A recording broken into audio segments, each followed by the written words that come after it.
Amigos y amigas de Agenda Económica, continuamos hablando de este tema que apasiona, que es la pequeña y mediana empresa. Ya vimos entonces la parte legal, institucional, el hecho de que se necesitarían la definición de políticas públicas claras, direccionadas a los sectores que se deben priorizar en términos de aprovechar las ventajas competitivas y comparativas y los mercados y los tratados. Entonces ahora tú vienes a ver otro aspecto. Sí, hay un aspecto. Te faltan 6 puntos todavía. Sí, yo no sé si no del tiempo.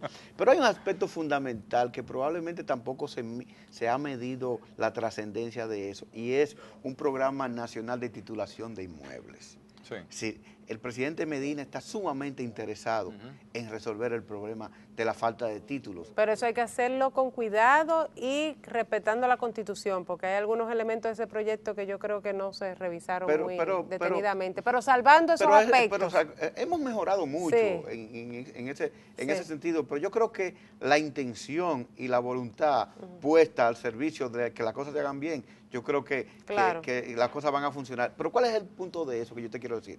Por ejemplo, hay una persona que tiene un colmado, y ese colmado está en un local remodelado, pero el individuo no tiene título de propiedad.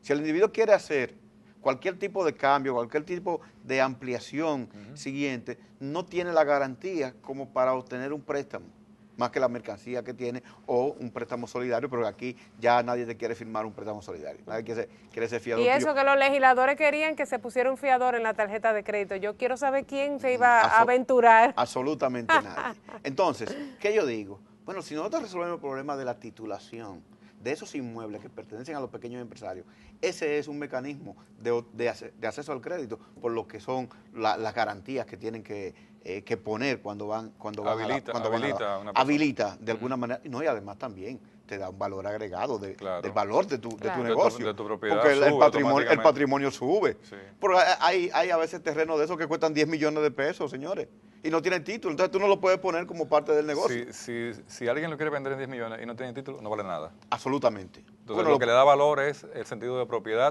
legal. Exactamente, lo que dice el mercado que vale. Entonces ese proyecto es fundamental y trascendental. Por ejemplo, la mayoría de los talleres de mecánica, de ebanistería de este país no tienen títulos, la gente, porque comienzan en los patios y los individuos se adueñan de eso. Pero ahí tienen una empresa que están con 10 y 15 trabajadores.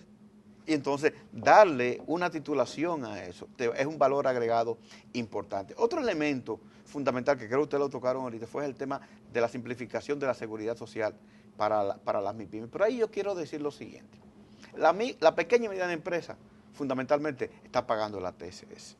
¿Por qué? Porque la pequeña y mediana empresa que hace negocio con gran empresa, no hay forma en que no pueda tener un registro nacional de contribuyentes y que la renta no lo tenga. Si lo tiene la renta, lo tiene la TSS y un comprobante fiscal. Ahora, donde está el problema es en la microempresa. ¿Cuál es el eslabón de, eso es bueno que lo sepan nuestros amigos televidentes, o sea, la diferenciación de la micro, pequeña, mediana, porque está en función de los empleados o en función de los montos? Mira, yo no te porque una empresa con 7 millones tengo entendido que es una pequeña empresa. No, yo no te voy a dar la definición, porque hay tantas acepciones. No, la escala. Hay tantas acepciones que se han planteado. La que nosotros establecimos en la ley inicial que se sometió, que luego se aprobó bajo el número 48808, ¿Es la ley o el reglamento? No, esa es la ley. Esa es la ley de fomento a la micro, pequeña y mediana empresa. Nosotros sometimos el primer documento y después de ahí hubo transformaciones, tal como tú sabes que se transforman, y al final sale una ley. ¿Okay? Tal vez sale como el cuento, que queríamos hacer un caballo y sacamos un camello. No, aquí en el caso dominicano que sale un burro. Ok, y entonces en todo caso, la definición se hacía en función de 3 elementos básicos: trabajadores, volumen de venta y capital. Sí, el número de trabajadores de 1 a 10, microempresa, de 11 a 50, pequeña empresa de 51 a 150, mediana empresa y de 151 en adelante, gran empresa. Aquí hay grandes empresas millonarias con menos de 50 empleados. Sí, no, lo que pasa es que el tejido empresarial en la República Dominicana ha cambiado. Tú tienes almacenes, por ejemplo, exacto, que tienen 3 empleados y son automatizados y tienen inventario de mil millones. De 1.000 millones de pesos. Ahí hay que buscar la combinación de eso, porque ya definitivamente los empleados no te definen el tamaño de la empresa. Lo que te lo define es el capital y el volumen. Porque para tú tener eso, tienes que tener capital. Claro. Y para ver el volumen de ventas. Pero es lo mismo, porque entonces se traslada a lo mismo. O sea, un almacén con grandes inventarios tiene que tener capital alto, elevadísimo. Por eso es que yo te digo que hay que hacer el censo. Porque si yo tengo un censo donde tengo toda la información de las empresas, yo mínimamente voy a saber cómo la voy a definir. Franklin, mira, tú que has trabajado tanto en este tema, ¿cómo es posible que tanta gente habla? Solamente el presidente Danilo Medina ha hablado, prometido y cumplido, y está cumpliendo con lo que ha prometido en su plan de gobierno. Pero ¿cómo es posible que tantos años, con instituciones dedicadas, y tanta gente que habla de las asociaciones, con los pequeños, y dice, necesitamos esto y lo otro, pero ellos mismos no saben cuántos son, ni quiénes son? Mira, esa historia, yo la conté, esa historia yo me la sé como la palma de mi mano. Aquí nadie sabe, y es uno de los problemas. Y los estudios que hace el Banco Mundial, el BID, todos son con una nota, estimados.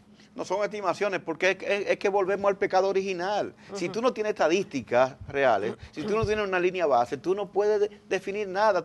Por ejemplo, hay un estudio por ahí que dice que en el país hay 600.000 micro, pequeñas y medianas empresas. Pero estamos desarrollados. Espérate, el 96% de esas son micro, el 3% son pequeñas y medianas y el 1% son grandes. Pero cuando tú vas a la DGI te dice que hay 43.000 empresas formales. Entonces, ¿dónde está esa diferencia entre 43.000 y 600.000 que dice que hay? Entonces, todo eso es porque no hay estadística, no hay censo. Entonces, tenemos que empezar por hacer un censo. Y es lo que yo voy a reiterar cada vez. Pero levantamiento. Pero yo quiero traer a colación dos elementos también importantes de lo que es el plan, el programa de gobierno. Esa modificación de lo que es la ley de compras y contrataciones, señores, es única en el mundo para apoyar a las MIPYMES. Es decir, la ley de compras y contrataciones establece una serie de elementos, de normas que las MIPYMES no caben o no cabían.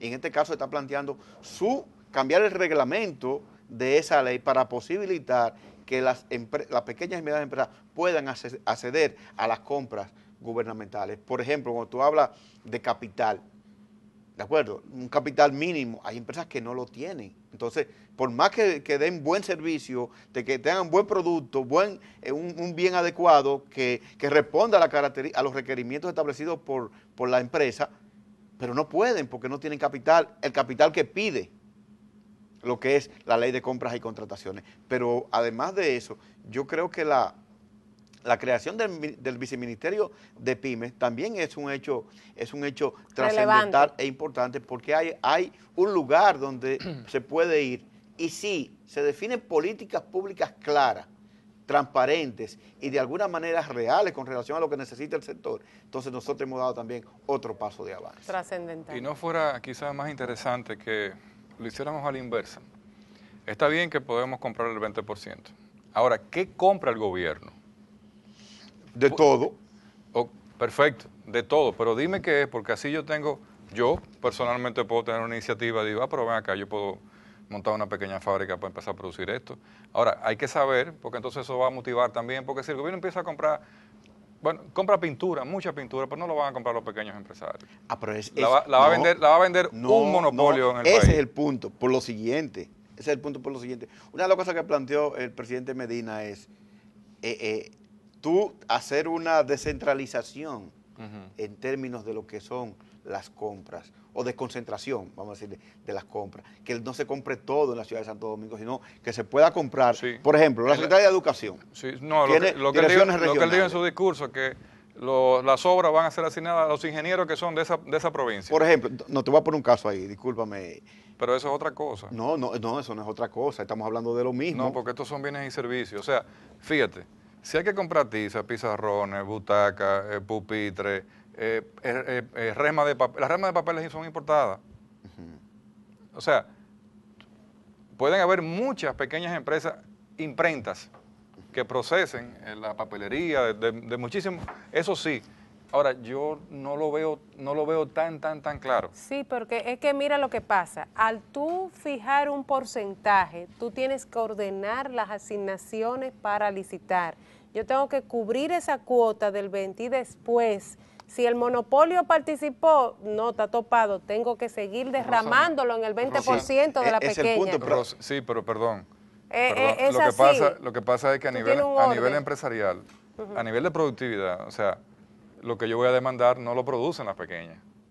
No, pero es que depende. Por ejemplo, el desayuno escolar. ¿Tú sabes cuántas panaderías se crearon por el desayuno escolar? Sí, Tú 200, no te puedes imaginar. Sí. 200. ¿Ok? No, más. Más de 200. Un poquito más. A nivel nacional. Ahí está Héctor Delgado, otro intesiano. Sí, sí. Pero mira, Franklin, nos están pidiendo una pausa, vamos a regresar y vamos a condensar y te vamos a traer, mira, yo creo que en 15 días como máximo, porque nos va a faltar tiempo. Solamente nos queda un segmento, pero vamos a una pausa y regresamos.